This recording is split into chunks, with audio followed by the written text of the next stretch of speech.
Mamma mia, salut les amis et bienvenue dans cette vidéo numéro 3.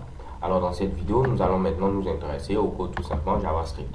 Donc tout juste en bas, je rajoute tout simplement une balise script comme ceci, ok. Je ne suis pas obligé de mettre ici type text slide JavaScript, mais je vais le mettre tout simplement pour une question de préférence, ok. Donc là, si je viens à ce niveau, première des choses, nous allons créer ici une fonction que nous allons appeler tout simplement main, ok. Ce sera notre fonction principale et nous allons l'appeler automatiquement. En grosso modo, c'est cette fonction-là qui va nous permettre de lancer ici notre jeu. Donc pour ce faire, rien de bien compliqué, je mets ici function, je mets ici main comme ceci, et je pourrais tout simplement mettre le contenu de notre fameuse fonction. Et tout juste en bas, je peux appeler cette fameuse fonction en mettant ici main. Ok. Donc cela correspond tout simplement à la même chose que si j'avais fait comme ceci. Ok. J'avais fermé ce Mitsubishi et j'appelais notre fonction automatiquement. Donc première des choses que nous allons faire, nous allons déclarer ici un ensemble de variables. Premièrement, nous allons déclarer une variable que je vais appeler tout simplement pion. Cette variable sera chargée tout simplement de contenir ici l'ensemble de nos éléments. Donc je vais actualiser pour enlever ce fameux X là. Ok. Donc elle va être chargée tout simplement de contenir ici l'ensemble de nos éléments, l'ensemble de nos boutons. Ok. Donc ce sera un tableau. Donc j'ai mis ici pion au pluriel. Et là, rien de bien compliqué, je n'ai qu'à mettre ici document comme ceci. Je vais utiliser une nouvelle méthode qui est apparue tout simplement en HTML5. Donc ce sera ici query comme ceci, selector. Ok, je mets ici all. Donc je vais sélectionner ici tous les éléments, je vais préciser mon sélecteur, ce sera tout simplement jeu comme ceci et ce sera button, ok. Donc en grosso modo, il va venir au niveau ici de notre fameux jeu et sélectionner ici l'ensemble des boutons. Il va les retourner tout simplement au niveau d'un tableau. C'est ce tableau là que j'ai appelé tout simplement pion à ce niveau là, ok.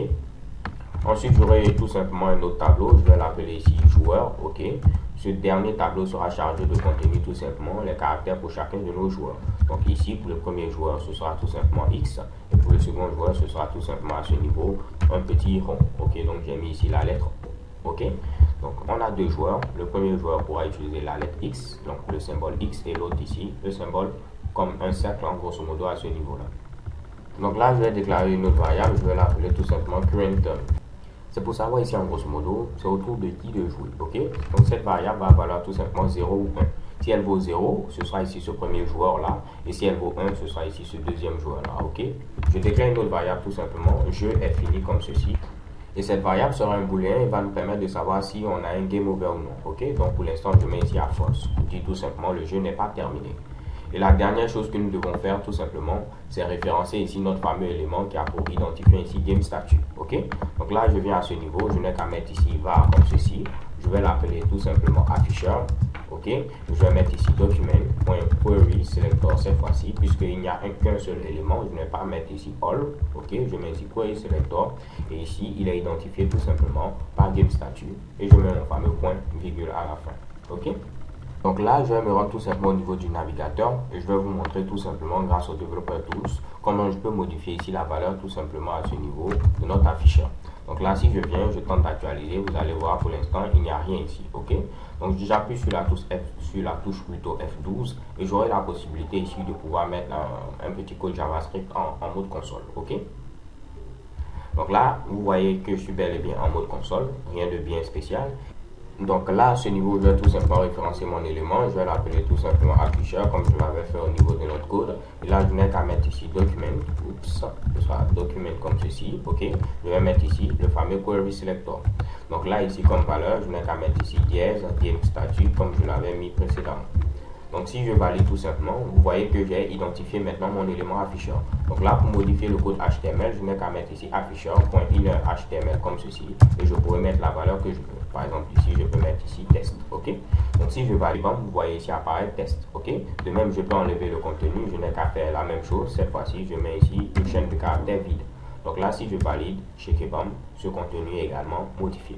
Donc c'est cette propriété que nous allons modifier ici, innerHTML.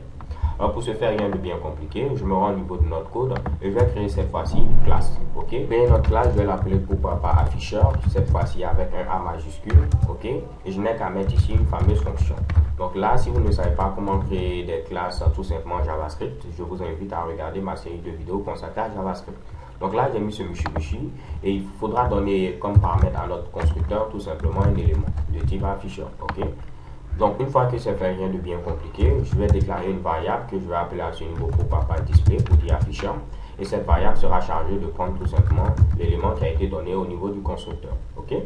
Ensuite, je vais déclarer une fonction qui va être chargée de modifier tout simplement le contenu de notre fameux élément qui a été donné. Donc cette fonction, je vais l'appeler à ce niveau setText, pour dire tout simplement modifier le texte. Donc ce sera tout simplement un setter. On va donner en paramètre le message qu'on souhaite mettre, et là, nous, on pourra mettre ici ce message-là. Donc je prends tout simplement notre élément qui est maintenant ici display, et je vais modifier tout simplement sa propriété inner.html, et je vais mettre ici le message qui a été fourni tout simplement en paramètre. Ok. Donc là, une fois que c'est fait, il me faut tout simplement retourner maintenant une interface. Je ne souhaite pas que l'utilisateur puisse utiliser cette méthode setText, mais qu'il utilise tout simplement une interface que je vais lui fournir. Donc là, je mets ici button, et l'interface, je vais lui donner cette fois-ci une fonction que je vais appeler tout simplement ici modifier statut. Ok. Donc je mets ici modifier comme ceci statut. Ok. Et là maintenant, je vais dire en grosso modo, si on appelle ici modifier statut, c'est comme si on avait appelé la méthode setText qui est présente à ce niveau-là. Donc l'utilisateur n'aura qu'à faire par exemple afficheur.modifier statut, ainsi de suite. Ok. Ou bien je vais modifier ce Mitsubishi, je vais mettre ici pourquoi pas send message. Ok. Pour dire envoyer un message. Alors je crois que c'est bon, donc on va tester ce Mitsubishi. Donc si je me rends cette fois-ci au niveau de mon navigateur, je tente tout simplement d'actualiser. Donc là maintenant à ce niveau, je vais utiliser ma fameuse classe afficheur qui est présente à ce niveau et qui prend en paramètre tout simplement l'élément qu'on souhaite tout simplement utiliser comme afficheur. Donc là rien de bien compliqué, je vais appeler tout simplement mon élément afficheur. Donc je mets ici var afficheur comme ceci. Donc je mets ici afficheur, ok, et je n'ai qu'à mettre ici new pour dire je veux créer un nouvel objet de la classe afficheur qui est présente à ce niveau-là. Et comme paramètre, ce sera tout simplement document.querySelector comme ceci, et je n'ai qu'à mettre ici dièse game statut, qui était tout simplement mon fameux élément. Donc là, si je valide tout simplement, vous voyez chez Kebam, on peut me dire que j'ai une interface qui est ici maintenant send message avec ici cette fameuse fonction là. Donc si j'appelle la fonction send message, c'est comme si j'avais appelé tout simplement setText. Donc je peux mettre par exemple ici afficheur comme ceci, je vais mettre ici send message et je mets ici le message que je souhaite mettre. Par exemple ici je vais mettre vous avez gagné. Donc vous allez voir, lorsque je vais valider, automatiquement on peut voir ici vous avez gagné. De même je peux mettre un autre Mitsubishi pour dire tout simplement Toto, ok, j'enlève ce fameux et je valide, chez Kebam, on a Toto là. Donc là, on peut voir ici notre classe qui fonctionne à la perfection. Donc là, je reviens rapidement au niveau de notre code et nous allons maintenant continuer. Donc à ce niveau, en lieu et place de mettre ici directement document.querySelector, je vais mettre ici new, comme on l'avait vu, new afficheur. Je mets ici mes fameuses parenthèses, comme ceci. Ok. Et on va dire maintenant à l'utilisateur qu'il peut maintenant commencer à jouer. Donc à ce niveau, je prends notre fameux afficheur et je vais mettre un premier message. Donc je mets ici send message comme ceci. Et le message, ce sera tout simplement le jeu peut démarrer comme ceci. Et je vais mettre ici joueur.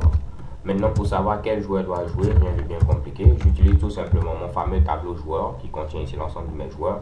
Et je vais lui donner ici en paramètre tout simplement current turn. Comme ça, on saura si c'est le premier joueur, le X ou tout simplement celui qui a le cercle là. Donc vous allez voir par la suite, je vais modifier ici cette valeur là, qui va passer de 0 à 1, de 1 à 0, ainsi de suite. Donc là, on va commencer avec le joueur X, raison pour laquelle j'ai mis ici directement la valeur de current turn qui vaut ici tout simplement 0. Donc si je mets un joueur 0, c'est un tableau, on commence à compter à partir de 0, donc il va afficher à ce niveau X. Ok. Donc là, je n'ai qu'à mettre ici, c'est votre tour. Donc là, je mets tout simplement, c'est votre tour, comme ceci, avec un petit point à la fin. Ok. Donc là, pour ne pas que tout soit accolé, après avoir affiché ce Mitsubishi, je mets un petit BR et j'ai le résultat suivant. Donc je me rends au niveau de mon navigateur tout simplement, je tente d'actualiser et qu'est-ce que vous voyez chez Kebam, le jeu peut démarrer, joueur X, c'est votre tour. Ok. Donc par la suite, si on modifie la valeur, par exemple ici, quand current turn va valoir 1, donc ce sera maintenant ici 0. Donc on pourra mettre ici joueur O peut commencer. Ok. Je vous le prouve, j'actualise tout simplement et vous voyez chez Kebam, joueur O, c'est votre tour maintenant. Ok. Donc là, je remets à 0 et on va maintenant continuer. Ce qu'il faut faire maintenant, c'est de mettre ici tout simplement des écouteurs d'événements sur un bouton. Comme ça, lorsqu'on clique sur un bouton, on saura ici ce qu'il faut faire. Ok. Donc on dit qu'on va ajouter tout simplement un event listener, un écouteur d'événements. Donc ce qu'on a à faire, c'est de parcourir ce tableau. Donc j'utilise une boucle for, je vais dire tout simplement pour i qui commence à partir de 0, i qui va s'arrêter tout simplement à la longueur de notre fameux tableau pion. Oups. Donc je mets ici pion.length comme ceci, et là je mets ici tout simplement i++. Ok. Donc en lieu de place ici de mettre pion.length, le problème c'est quoi? Donc le problème de mettre ici pion length, c'est qu'à chaque fois qu'on va faire un tour de boucle, il va rechercher à nouveau ici la valeur de la longueur de notre tableau. Donc je vais stocker tout simplement ce Mitsubishi lors de l'initialisation dans une variable que je vais appeler tout simplement len. Ok, comme cela, je n'ai qu'à mettre ici len. Ce qui va faire qu'il va chercher cette variable là qu'une seule fois, pion length. Ok, donc on aura beaucoup plus ici d'optimisation. Alors vu que c'est fait, je vais dire maintenant sur chacun de mes fameux pions, je vais ajouter tout simplement quoi? Je vais ajouter à ce niveau un écouteur d'événements. Donc là, je mets tout simplement pion i, ok, donc si c'est le pion 0, si c'est le pion 1, ainsi de suite, on va faire tout simplement pour l'ensemble de mes pions là. Donc je vais ajouter tout simplement l'événement, donc je mets ici add event comme ceci, listen, qui veut dire tout simplement ajouter un écouteur d'événements. Quel événement je souhaite écouter? C'est tout simplement l'événement clic. Et là, tu vas m'exécuter tout simplement cette fameuse fonction anonyme qui est présente à ce niveau-là. Donc là, rien de bien compliqué. Sur chacun de mes pions, il va ajouter tout simplement un écouteur d'événement. Ici, l'événement clic, ok. Et il va exécuter cette fameuse fonction que je vais écrire dans le cadre, tout simplement, on clique sur l'un de ces boutons-là, ok. Donc la première des choses qu'on va tester, c'est quoi? On va voir est-ce que le jeu tout simplement est terminé. Donc si on clique sur un bouton, le jeu est terminé, il ne faut rien faire, ok. Donc là, je vais vous montrer ce Mitsubishi. On va tenter de faire en sorte que l'un de nos joueurs puisse gagner tout simplement. Donc vous voyez ici, le joueur X a gagné. Ok. Donc normalement, on ne doit plus maintenant pouvoir ajouter un élément. Donc lorsque je clique, vous voyez, rien ne se passe. Ok. Donc c'est que le jeu est fini. Donc à ce niveau, je vais dire tout simplement, si le jeu est fini, donc je n'ai qu'à mettre ici quoi? Je n'ai qu'à mettre ici jeu est fini comme je l'avais mis précédemment. Ok. Si le jeu est fini, tu ne fais rien. Donc tu retournes tout simplement nothing. Ok. De même, si on clique sur un bouton, on va vérifier est-ce que tout simplement ici, ce bouton-là est valide. Ok.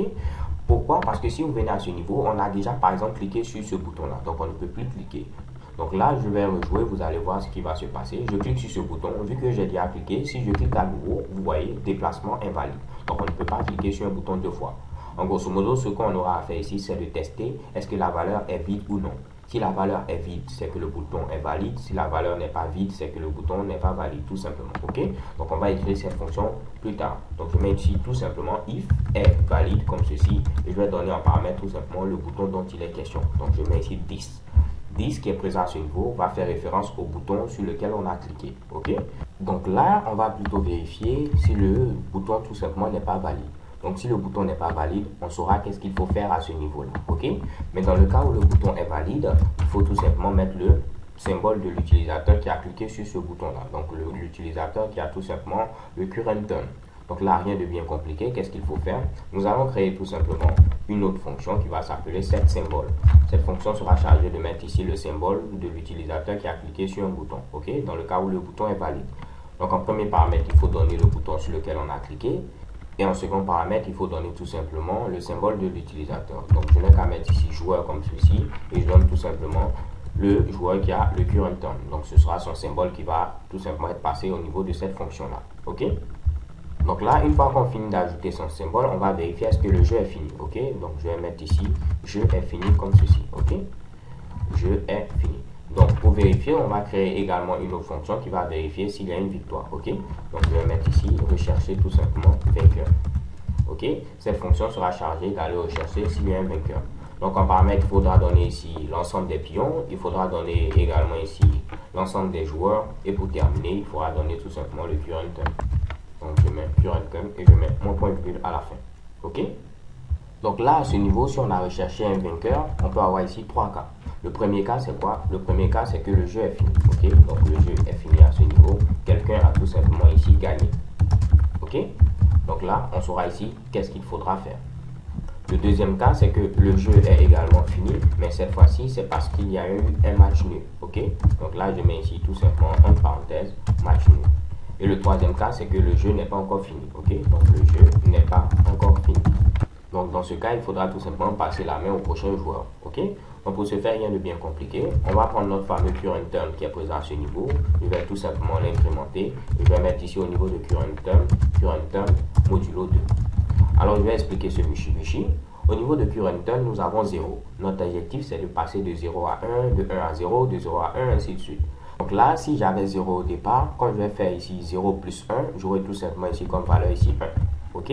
Donc là, quand je vais venir faire maintenant 1 modulo 2, 1 modulo 2 va me donner comme résultat ici 1. Donc j'avais 0 au départ et je me retrouve tout simplement au finish avec 1. C'est ce que je souhaite. De même, si j'avais ici 1 au départ, quand je vais venir ici faire 1 plus 1, j'aurai ici comme valeur ici simplement 2. Ok? Donc si je viens faire maintenant 2 modulo 2, 2 modulo 2, j'aurai tout simplement comme ce résultat ici 0. Donc si j'ai 1, j'ai 0. Si j'ai 0, j'ai 1. Donc c'est bel et bien ce qu'on souhaitait. Ok? Mais en lieu et place de faire ceci, je vais utiliser une autre méthode. C'est quoi? C'est tout simplement mettre ici current done qui est présent à ce niveau, ou soit current done. Je vais mettre ce petit accent chapeau, ce symbole là 1. Ok? Donc ça va permettre de faire quoi? Si on a 0, il va retourner ici 1. Si on a 1, il retourne 0. Donc on n'a pas besoin ici de mettre deux lignes pour voir l'incrémentation et voir également ici le modulo. Ok? En une seule ligne, on a ce Mitsubishi là. Donc libre à vous les gars de choisir ici la méthode que vous souhaitez. Ok? Donc à ce niveau, si on a pu modifier tout simplement ici le prochain joueur, on n'a qu'à lui indiquer que c'est son tour. Donc pour ce faire, rien de bien compliqué, j'utilise notre afficheur avec ici la fonction send message, comme c'est présent à ce niveau. Et je n'ai qu'à dire quoi? Je n'ai qu'à dire ici joueur, suivi ici tout simplement de son symbole. Donc je mets ici joueur comme ceci. En crochet, je mets ici current done, ok. Et je vais mettre tout simplement à votre tour. Ok, comme ça on saura que c'est le tour du joueur suivant. Alors les gars, il nous faut maintenant implémenter la fonction est valide et également la fonction rechercher vainqueur. Ok? Donc là, je vais venir tout simplement tout juste en haut à ce niveau. Je vais mettre quoi? Je vais mettre ici function. Je vais mettre est valide comme ceci. Cette fonction sera chargée de prendre tout simplement un bouton en paramètre. Donc je mets ici bouton comme ceci. Ok? Et tout ce qu'elle doit faire, c'est de retourner est-ce que le bouton tout simplement contient quelque chose ou non. Donc on va retourner tout simplement si ici la longueur ici du inner HTML qui est le contenu tout simplement. Donc on va retourner si la longueur de ce Mitsubishi est égale à 0. Si la longueur de ce Mitsubishi est égale à 0, ça va retourner tout simplement ici quoi? True. Donc c'est bel et bien valide. Donc on n'a pas encore cliqué sur ce bouton là. Dans le cas où c'est pas égal à 0, on va retourner false. Donc le bouton est invalide puisqu'on a déjà cliqué, donc on a déjà mis ici un symbole. Ok? Donc là rien de bien compliqué. Je crois que ça fait déjà un peu beaucoup pour cette vidéo les gars. Je vous donne rendez-vous à la vidéo suivante. Nous allons maintenant voir aussi comment modifier encore notre fameux code source. So thank you guys for watching. Don't forget to subscribe and have a nice day. XOXO.